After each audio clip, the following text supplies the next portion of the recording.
every relationship, Christ alters relationships every day. And I was really thinking about that a lot this week, that I really need my relationships altered. Because if I don't let Jesus control the caring part of my life or control my heart, I really am not going to truly care about people deep down like Jesus does. It's going to take Jesus, the Holy Spirit, to work through me to actually care about others. He has to do the altering of our relationships. But it always starts with Him.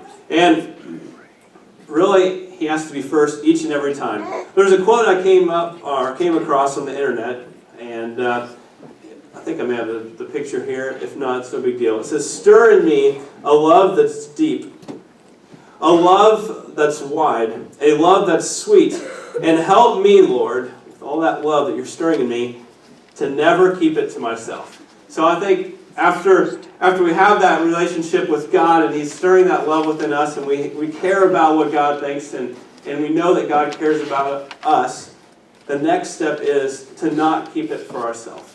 And that's something that God has to help us with, to share it with others, to actually care about others.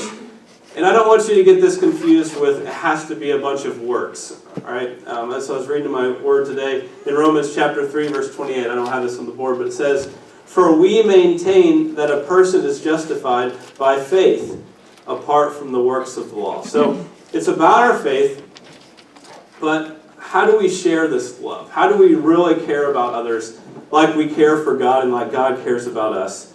Well, it starts with Jesus. And that was last week. But today, the next thing I want to talk about today is how to get over ourselves a little bit to the point where we realize that we're not going to get everything our way, but we also realize that we need to seek to do everything God's way. So I think to actually care about others, we've got to put our cares to the side and care about what God says is His way. To actually put others above ourselves. It's a command Jesus gave. I'll get into that a little bit. But this is tough, to not always get our way right. I don't like it. I'd rather have things completely different a lot of times in life, but for my care for others, I just have to not worry about some things and just go along with it. And there may be some compromises that have to be made when we care for others. The biggest one, and what today's sermon's about, is caring about others with our time. Now this is a little bit, you can mess with a lot of things in my life, but don't mess with my time, you may say. But our time and our schedules just may be altered if we actually cared. That's tough, because that really hits me, because, time is a very precious thing in different things. But, when we're talking about loving others, first of all, I want to start out by saying, if you want to take time out to really care about others, you're going to need a good partner, spouse, that's okay with you taking time out. Because it's going to take time out from them also. They have to be selfless. They have to be willing to give up their time with you so you can go care about someone else. It starts with that. But speaking of my spouse, we were on a date to the movies. You want to talk about something that takes up time? Your child can take up a lot of time in great ways. We went on vacation to Florida, and I'm not sure if you'd call it a vacation when you have a 10-month-old. You're still not doing anything that you want to do. Really, it's all about around your child, and that's okay. We're into this now, but there's no getting out. But I know he's looking at me like, "Are you serious to say this about me, Dad?" When we got back, we actually took our son to daycare the next week. A couple days, because that's kind of like our vacation. We're like, we need a vacation from that. So we take him to the daycare, and we're all excited because we're going to see a movie for the first time in over a year. And we like to go to the movies, so we're excited to see the movie Sing. It's a Disney movie, I think, or it's an animated one. You can judge us if you want, but that's the first movie we go to see after a year. And we're excited to see it. So we're in the car, we drop Zeke off at daycare, and we have the windows open maybe and just yelling freedom out loud, really loud. That's the way I felt whether I had the windows open or not. But we're on our way to the movies. And we're going to Columbus, and we left a little bit earlier so we could do some shopping or something. And here it is, a guy walking on the side of the road. It's freezing cold out, and he's walking with a gas can. So I'm like, well, he's making effort. He's walking towards the gas station, so I'm giving him a point for that. This is all my quick judgments as I see this guy. He doesn't just have his thumb out, or I need help. He's actually walking towards. So we're on our way to the movies, and we just gave up Zeke for the day, and we have all this freedom, and we're spending some good quality time together, and then here's this guy. I'm like, you want me to care about this guy, God? When you call us to love our wives, and take care of that, and you want me to care for this guy, and it's so cold outside. And my wife is so good with this because she knows what I'm thinking the whole time. I don't even have to say anything anymore. I turn the car around and I pick him up. And, oh geez, this is a deep story here. So he only has a 1-gallon can of gas, first of all. So I'm like, I can do this. So I take him to the gas station. He's like, well, I don't have any money. And I kind of figured you didn't, but I didn't say that. I fill up the gallon of gas, and he drives a truck, and I take him back to this place. He said he was getting kicked out from his girlfriend's house or whatever. So I take him back, and he tells me he works on cars. That's what he does. He travels to people's houses and works on cars, and I've never heard of this in my generation, just for the record. But he said, it used to happen all the time. People would come to your house and fix your car, and I was like, okay, whatever, I don't know. But it sounds good to me. And my truck dash was out. I couldn't see how fast I was going. I don't know how much gas is in my truck, but it still drives, so I just drive it all the time. And I have to get gas, or else I'm going to be the guy on the side of the road with my finger up. But he says he did this. So I take him to get the gas, and I drop him off, and I give him my card, because I'm like, call me sometime, which you never know if they really will, and you can come work on my truck, and I can help you out a little bit since you're in a struggling situation right now. A couple days go by. He calls. Hey, I'd love to come work on your car today. I could use a little extra money. Well, that was a Wednesday, and we had youth group that night, and all this stuff was going on, and I'm like, I'm sorry, call me Friday. Because if you want to avoid somebody a little bit, you just give them a couple days later, and it feels better in your heart, but you feel like you're doing the right thing. So I'm nice enough that I say, call me Friday, So Friday comes, and I'm working on my sermon about caring for others. No kidding. That's exactly, I'm sitting there, and I'm writing my sermon, I'm doing really good, and he calls, and I'm like, it's right in the mid-morning time, and I'm on a roll. I'm actually, it's coming out good, and I'm right in the middle, and he's like, hey, can you help me out? I'm at the Dollar General. I've slept in a barn the last 2 nights. Can I work on your truck for a little bit of money? And I'm like, right now? Of all times, I've got a family get-together at 3, and right now I'm getting my sermon done, so I'm good to go. And then I realized, if you're writing a sermon on caring and you don't really care about others, it's not going to do you any good in life, and everything's just void. So I went and picked up this guy, and he was out there, had nothing, had the clothes on his back, and that was it. And I was thinking, Wednesday I told him, call me Friday. And if I would have took care of him then, or just did something small, I could have helped him out, at least to the homeless shelter or something. And I ended up taking him over there and getting him admitted there, and really got to help him out in many ways. But it really takes a lot of time. It took all day until the very point we had to leave for my family get-together to help this guy, which means I didn't get the sermon done, and I felt like God was saying, who really cares? If you get the sermon done right now, I want you to go and care for someone else, and it may take time. And so today, I'm going to talk about, it's a sacrifice of your time to really care about people. And I really believe that. And the scripture to go along with this, Romans chapter 12, verses 9 through 13. Great scripture, because this is how I am a lot of the times. I struggle with this. Don't just pretend to love others. Romans chapter 12, verse 9. Don't just pretend. We know when people are pretending. It's really not hard to see and feel when someone's pretending. But it says, don't just pretend. Really love them. Hate what is wrong. Hold tightly to what is good. Love each other with genuine affection. and take delight in honoring each other. That's verse 10. I want to stop there. We got to help the guy. He ended up being able to come and fix my truck temporarily, and I got to give him a shower and different things.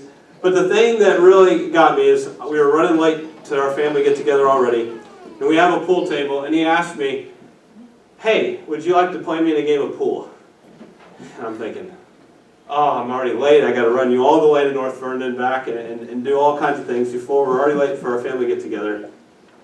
So then I was like, this whole verse with genuinely care for each other with affection and take delight, I was like, I can play a game of pool with you. And it's those little things that show people that you actually care. He just got burnt by a couple other pastors in the area, he told me, and he helped them out, and they didn't pay him in return.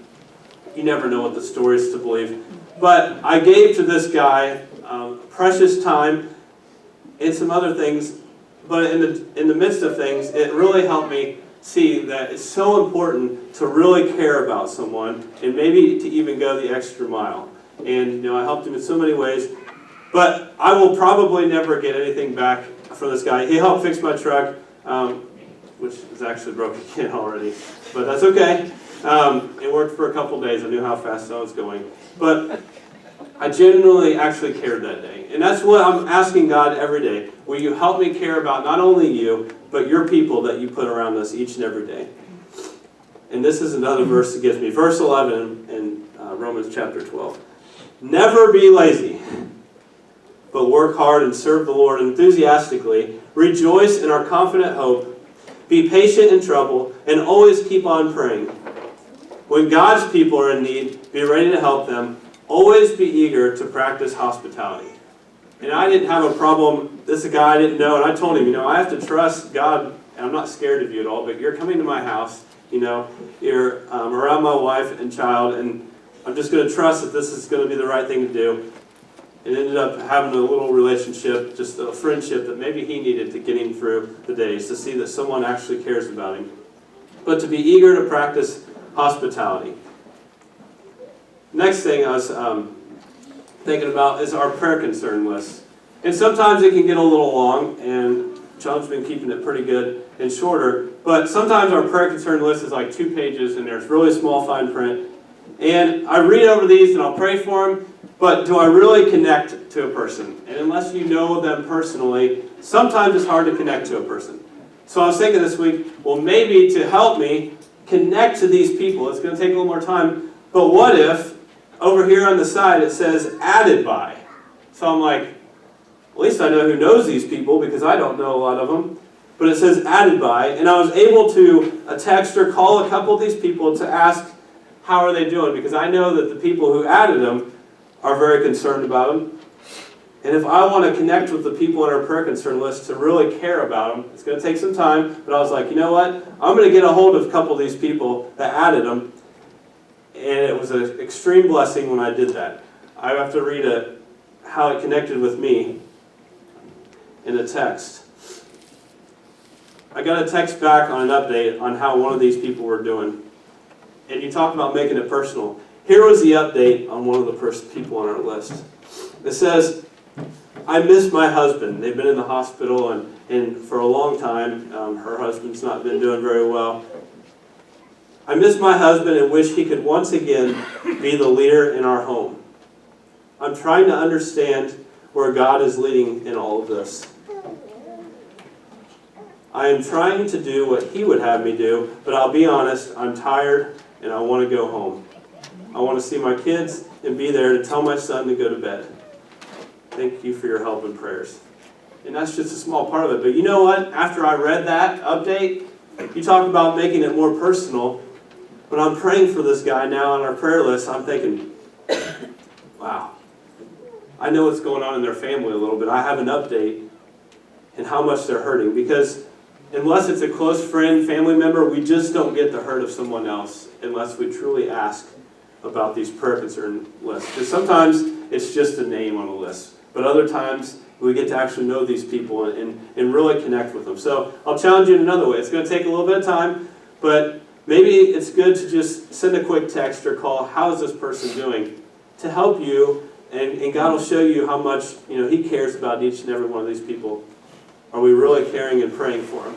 And I think it's a great thing that we have prayer concern lists. Some churches have gotten rid of the whole prayer concern time, but they'll pray for you if you need it. I like that we have a list because it's easier for me to stay disciplined and go through there and to really care. Theodore Roosevelt once said, "Nobody cares how much you know until they know how much you care." So my goal is to really care, because I really wouldn't want to listen to me either if I didn't really care about people. And I don't do a lot of things well, but I hope that I care for people more and more. And that's something that Jesus has to help us do each and every day. That I don't just pretend to love others, that I really care, and I'll hold tightly to what is good. Hebrews chapter 13, verse 1 says, "Keep on loving each other as brothers and sisters. Don't forget to show hospitality to strangers, for some who have done this have entertained angels without realizing it. Remember those in prison as if you were there yourself. Remember also those being mistreated, as if you felt their pain in your own bodies." And that's what I think about the prayer request.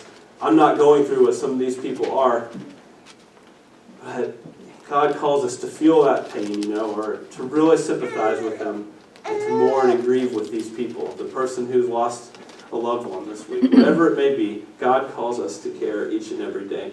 Another quote I have is, "Today will never come again. Be a blessing. Be a friend. Encourage someone.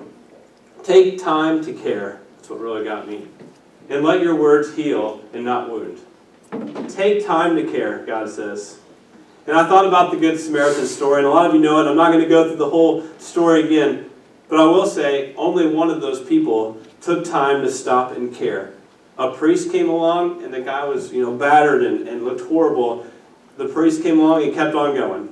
The temple assistant came along, kept on going.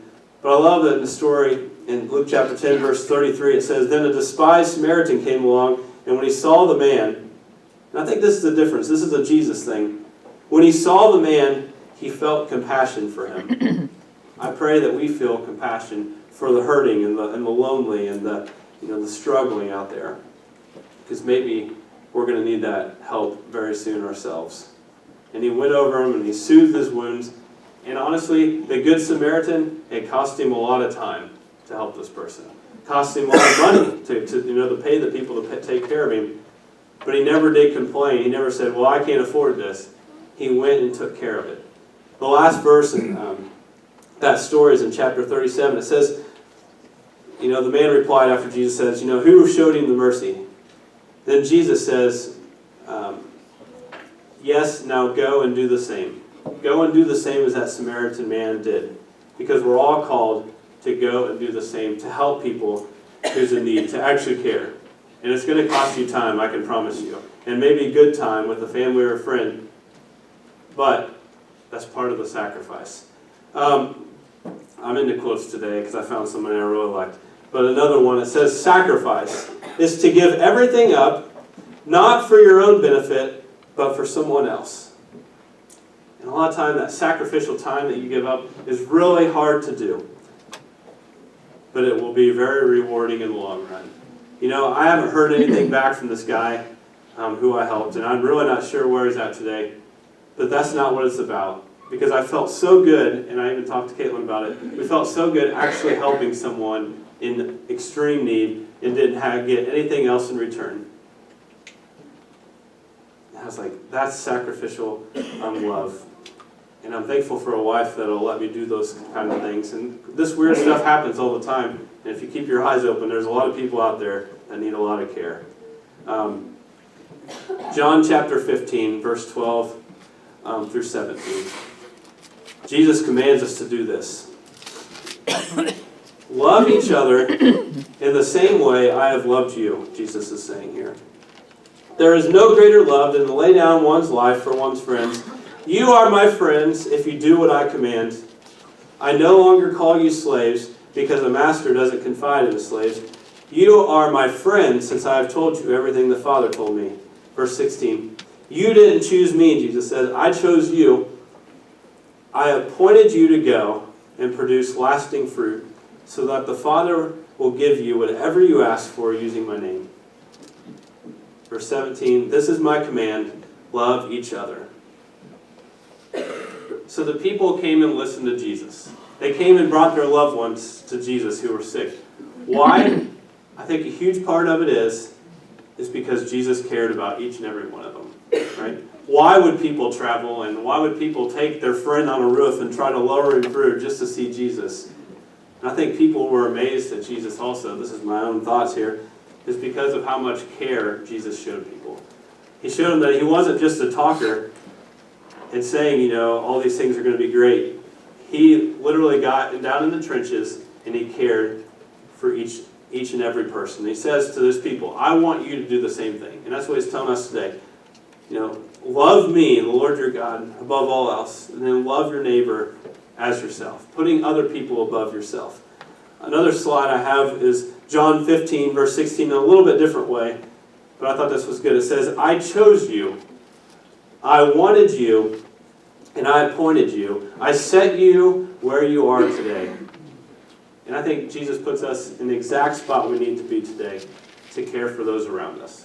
Right? It's not a coincidence or just something that happened that you're in the spot you are today. He calls you to care for those around you. And it doesn't have to be the big things. You don't have to pick up a guy on the side of the road. Maybe it's the little things. And it's really the little things that encourage me. Another quote, I didn't have someone whoever said it, but it said, never stop doing little things for others. Sometimes those little things occupy the biggest part of their hearts. And I really believe that. Those little things that we do for others, don't stop doing them, because it doesn't have to be a big thing, because it occupies the part of the heart. Jesus said this, I'll leave you with these verses. In John chapter 17, verses 17 through 21. Make them holy by your truth. This is what Jesus said. Teach them your word, which is truth. And just as you sent me into the world, I am sending them into the world. Sending us. And I give myself as a holy sacrifice for them so that they can be made holy by your truth. I'm praying not only for these disciples, listen to this, but also for all who will ever believe in me through their message. So this is Jesus, and we're believing in the disciples' message here. He's not only praying for the disciples, but for us today. Verse 21, I pray that they will all be one, just as you and I are one, as you are in me, Father, and I am in you. And may they be in us so that the world will believe that you sent me. We have to be in Jesus Christ to be able to truly care for others. He gives us the new heart. He gives us the new mind to actually care about others. So my closing, I guess, one-liner that I put in here, and it's in a Bible verse also, but here I am, Lord, send me. Is that what we're saying to God? I love you, Lord. I care what you think. God's going to say, okay, well, I'm going to send you out to represent, me, to be the love and care in the world. Just like I sent Jesus, now I'm sending you out to the world. Are we ready to say, here I am, send me? That's a question for each and every one of us to answer. Because I know that God's going to need to send me, and He's done it already to different spots. Because we have a hurting world. It's clear to see. But we have each other just in here. We need care. We have people at work, and we have our family that needs care. But it starts with Jesus. And then I need Him to alter my relationships. This is a big one. I need Him to alter my attitude.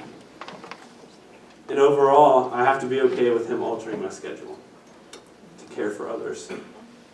To give me His caring love and desire for everyone. For the least of these, for the people I don't agree with, and for the people closest to me. He calls us to care for everyone. And this is a tough message. And like I said, if you want to come up to me afterward and say, well, you just have done a poor job with caring at this point, or that, I agree. I have a lot of work to do. But as the more I read about Jesus, I am so thankful that He gives us His Word, that we can read more and more, that He teaches us how to care for others. We can't say we don't have a good example of how to care for others, because we have this whole Bible full of stories how Jesus cared for us. So I pray today that we literally care for God and what He thinks, but also that we care for others. But the first step is Jesus, always. Jesus alters our relationships, not us. Let's pray. God, I just pray that you alter each and every part about us, God. That our selfish desires and our wants and our time and our schedules and everything, we will get rid of some of that stuff and make room and to where you just completely fill and occupy our hearts. God, when we say, Jesus, come into our lives and we give our lives to you, I sometimes don't even believe that we even realize what we're saying. Because once we do that, we are going to care. And we are going to have to alter everything about us. It's a life-changing deal with you. And maybe there's people in here today that need a fresh start or to say, God, it has to be all of yours. Get me out of the way so I'll care about others. Because right now I'm very selfish. God, forgive us for times that we don't care. Times that we're selfish or we're lazy or we just sit there. But God, help us to realize that you're sending us. That you give us the power and the love and the self-discipline to go out into the world and be people who care. People who genuinely care, not just people who pretend. God, I thank you for this message that you teach us to love one another. God, to put others above ourselves and most of all, put you first. God, we have a lot of work to do, but that's why we get to come here and be excited that you're right there with us. So I pray that you just continue to guide us, to open our eyes, to open our hearts, to most of all, just care. So in Jesus' name we pray. Amen.